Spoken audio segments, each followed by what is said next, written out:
भारत की यूएनएससी में स्थायी सदस्यता को चीन भी नहीं रोक पाएगा और इस भारत और चीन के बीच में इस बीच परमाणु युद्ध होने की संभावनाएं नजर आती हैं। समझते हैं सबसे पहले, देखो यूएनएससी की स्थायी सदस्यता के लिए 5 स्थायी सदस्यों की सहमति बहुत जरूरी है। एक तो यूएसए, यूके, फ्रांस है, रशिया है और चाइना है। इसका मतलब हमारे पास 4 देशों का समर्थन है। हमें यूएसए, यूके, फ्रांस और रशिया सपोर्ट करता है। नेक्स्ट नंबर पे चीन हमारा विरोध कर रहा है। अब समझते हैं कि चीन से कैसे निपटा जाएगा। तो यहां मैं 2 उदाहरणों के साथ बताऊंगा चीन से कैसे निपटा जा सकता है। पहला उदाहरण यह है कि चीन को यूएनओ से निकाल दिया गया था 1949 के अंदर। यानी कहने का मतलब यह, जब चाइना में रेवोल्यूशन हुआ था और उस रेवोल्यूशन के अंदर क्या हुआ, आरओसी यानी कि Republic of China government Taiwan भाग गई थी, जो वहां की वास्तविक सरकार थी और जहां पर जनता की क्रांति आई थी, यानी कि अमीर लोगों को मार देना और गरीबों ने क्या है पूरे जितने संपदा थी उसको अपने कब्जे में ले लेना। वो गवर्नमेंट आई यानी कि कम्युनिस्ट पार्टी आई। तो उस कम्युनिस्ट पार्टी को क्या है अमेरिका ने मान्यता नहीं दी, रशिया ने तो मान्यता दे दी, वो चाहता था। अब समझने वाली बात क्या है, क्या रूस ने मान्यता नहीं दी, यूके ने मान्यता नहीं दी, फ्रांस ने मान्यता नहीं दी और उसे 1971 तक यूएनओ की स्थायी सदस्यता से बाहर रखा गया था। पहला उदाहरण तो यह हो गया कि इस तरीके से यूएनओ में किसी को निकाला जा सकता है। दूसरा एग्जांपल देते हैं कि किस तरीके से निपटेंगे। दूसरा, यूएनओ में 1950 में 1950 में रूस ने यूएनओ छोड़ दिया था। जब चाइना को क्या बोलते हैं स्थायी सदस्यता नहीं दी तो उसी समय रशिया ने भी यूएनओ छोड़ दिया कि भाई हम भी इसमें पार्टिसिपेट नहीं कर रहे, जाओ। अर्ज में नहीं है। तो अब समझने वाली, इसी समय क्या हुआ, कोरिया विवाद छिड़ गया, यानी उत्तरी कोरिया और दक्षिण कोरिया के बीच में लड़ाई चल रही थी। कैसी लड़ाई, उत्तरी कोरिया के अंदर रेवोल्यूशन आ चुकी थी, साम्यवाद की क्रांति, और वो क्रांति किधर की तरफ, दक्षिण कोरिया में भी आ रही थी। ऐसे में अगर आप चाइना के जस्ट बगल में देखोगे तो यहाँ कोरियन पेनिनसुला है, ठीक है। तो ये जो कोरियन पेनिनसुला है, इस पेनिनसुला के अंदर बीच में क्या है, ये रहा उत्तरी कोरिया और ये रहा दक्षिणी कोरिया। उत्तरी कोरिया के अंदर जो रेवोल्यूशन था वो दक्षिण कोरिया में बढ़ने लगा। तो यूएनओ ने तुरंत क्या किया, अपील की भाई यूएनओ के अंदर कि किसी भी तरीके से इस रेवोल्यूशन को रोका जाए। अब समझना, जब ये विवाद यूएनएससी में लाया तो 2 देश तो थे ही नहीं, एक को तो निकाल दिया गया था, दूसरा छोड़ चुका था। तो यूएनओ की संविधान में, आरएस में किसी तरीके का कोई प्रावधान नहीं है कि यदि एक स्थायी सदस्य को निकाल दिया जाता है तो उस स्थिति के अंदर क्या हो। तो ये मान लिया गया कि भाई अगर निकाल दिए जाते हैं, छोड़ देते हैं, तो उस दौरान जितने स्थायी सदस्य होंगे उनकी सहमति जरूरी है। तो 2 निकल चुके थे, एक को हटा दिया गया था, दूसरा निकल गया था, बचे कितने, 3। तीनों ने सहमति दे दी क्योंकि ऑलरेडी पूंजीवादी समर्थक थे। और उसी समय क्या हुआ, ऑपरेशन क्रोमाइट, अर्जमेनियर इंचिंग प्रांत को मतलब जीतने के लिए ऑपरेशन क्रोमाइट चलाया गया और उस ऑपरेशन के अंदर उत्तरी कोरिया, दक्षिणी कोरिया क्या हुआ, बना। आज दक्षिण कोरिया उत्तरी कोरिया में बहुत अंतर आप देख भी सकते हो, ठीक है। पर उत्तरी कोरिया का जो वहां का तानाशाह है वो किम जोंग उन है, ठीक है। तो दूसरा एग्जांपल ये है, यानी कि अगर आप स्थायी सदस्यता छोड़ देते हैं। अब समझते हैं चीन ऐसा कब करेगा।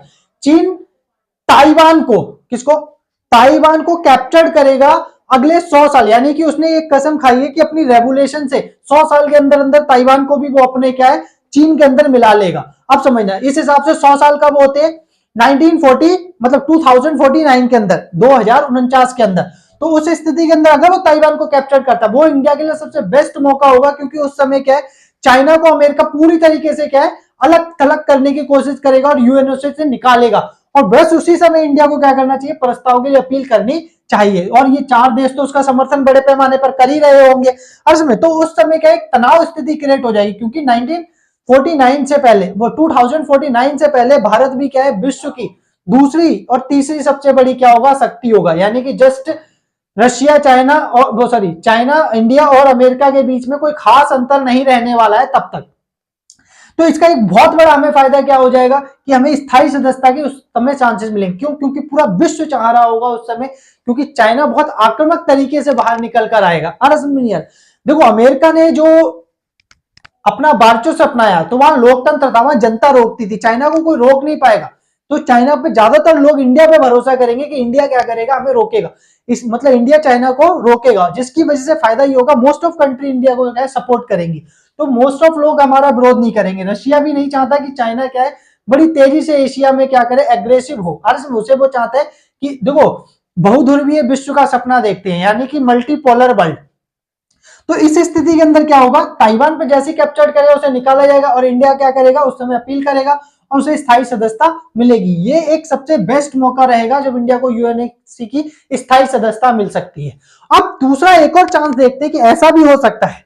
ऐसा कब, जब चाइना और इंडिया दोनों ही ये देखें कि यार इंडिया किसी हालत में कम नहीं है चीन से, समझे। तो उस स्थिति के अंदर अगर वर्ल्ड के अंदर तुम्हें वर्चस्व का मजा लेना है, अर्ज में यार पूरी दुनिया में अपना आधिपत्य अपनाना है और इंडिया पीछे नहीं है किसी हालत में भी, तो उस समय तुम क्या कर सकते हो, वर्ल्ड को शेयर कर सकते हो।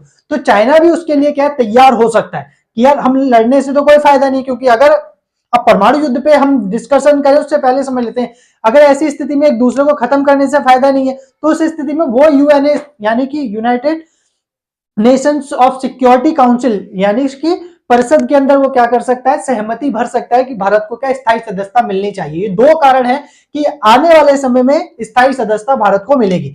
भारत इसीलिए जानता है कि चाइना को कभी भी सहमत किया जा सकता है, अरे कभी का मतलब आने वाले समय के अंदर चाइना एक स्थिति में हाँ बोलेगा। अर्थ में ये विवाद अभी बढ़ता हुआ दिखाई दे रहा है। दूसरा जो रीजन है, अब देखो एक जो रायसीना डायलॉग है, अर्थ में नहीं है, वो नई दिल्ली में हुआ, उसमें भी क्या है एस जयशंकर साहब कह चुके हैं कि भारत का क्या है यूएनएससी के अंदर सुधार होने चाहिए और भारत को स्थायी सदस्यता मिलनी चाहिए। दूसरे नंबर पे उन्होंने ये भी चाहा कि चीन क्या कितना भी अग्रेसिव हो ले, अर्ज में नहीं आ रहा है, वो भारत के हितों को वीटो नहीं कर सकता, अर्ज में नहीं है, इसीलिए हम क्वाड को क्या है बनाए रखेंगे। दूसरा जो सबसे बेस्ट एग्जांपल है, अभी जो G20 की बैठक ब्राजील में हो रही है, रियो डी जेनरियो, अर्ज में क्या रियो डी जेनरियो जो शहर है ब्राजील का, उसके अंदर क्या है जो विदेशी मंत्री हैं उनकी बैठकें हुई, उस बैठकों में भी इन्होंने ये बात साफ कर दी है कि यूएनओ में भारत क्या है स्थायी मतलब यूएनएससी में भारत स्थायी सदस्यता चाहेगा और दूसरे नंबर पे किसी भी हालत में भारत अपने हितों को वीटो नहीं होने देगा और क्वाड को बढ़ाएगा। क्वाड क्या है, क्वाड 2017 के अंदर शुरू किया गया एक संगठन है जो चीन के एग्रेशन को रोकेगा। ये भारत ऐसा नहीं मानता है, भारत ये मानता है कि हिंद प्रशांत को खुला रखना है, स्वतंत्र रखना है, आजमनी है और मुक्त आवाजाही करनी है, ठीक है। पर बाकी जो 3 देश है उनका मानना है चीन के एग्रेशन को रोकना है, जिसमें जापान हो गया, ऑस्ट्रेलिया हो गया और यूएसए हो गया और भारत, ये 4 देश है। समझते हैं सबसे ज्यादा खतरा जो है वो भारत और क्या नाम है जापान को है। ऑस्ट्रेलिया कभी भी चीन की तरफ पलट जाएगा, इसमें कोई शक नहीं है, क्योंकि ऑस्ट्रेलिया और चीन के बीच में कोई खास दुश्मनी नहीं है। अभी वहां पर मैं सबसे बेस्ट एग्जांपल दे देता हूं, उसके जो पार्लियामेंट्री सदस्य हैं वो भी चाइना घूमने गए थे, अर्ज में नहीं है, काफी लंबे समय के बाद। अब दूसरा एग्जांपल यहां पर समझते हैं कि अमेरिका, अमेरिका क्या है चाइना से बहुत दूर है, तो सबसे ज्यादा जो दिक्कत है वो किसको, जापान और चाइना को है, सॉरी जापान और इंडिया को है। इसी वजह से क्या है, अब देखते हैं आने वाले समय में चाइना कौन सा रुख अपनाता है, ये भी रुख बेहतर है। दूसरा नंबर पे अगर वो भी सहमत हो जाए भारत को स्थायी सदस्यता के लिए, तो भी दोनों स्थिति में भारत को स्थायी सदस्यता मिलने के चांसेस भरपूर हैं, क्योंकि इंडिया जिस तरीके से वर्ल्ड में महाशक्ति बनकर उभर कर आएगा वो सारे देशों को चौंकाने वाला होगा, क्योंकि भारत की इकोनॉमिक पावर बड़ी तेजी से ऊपर उभर कर आएगी।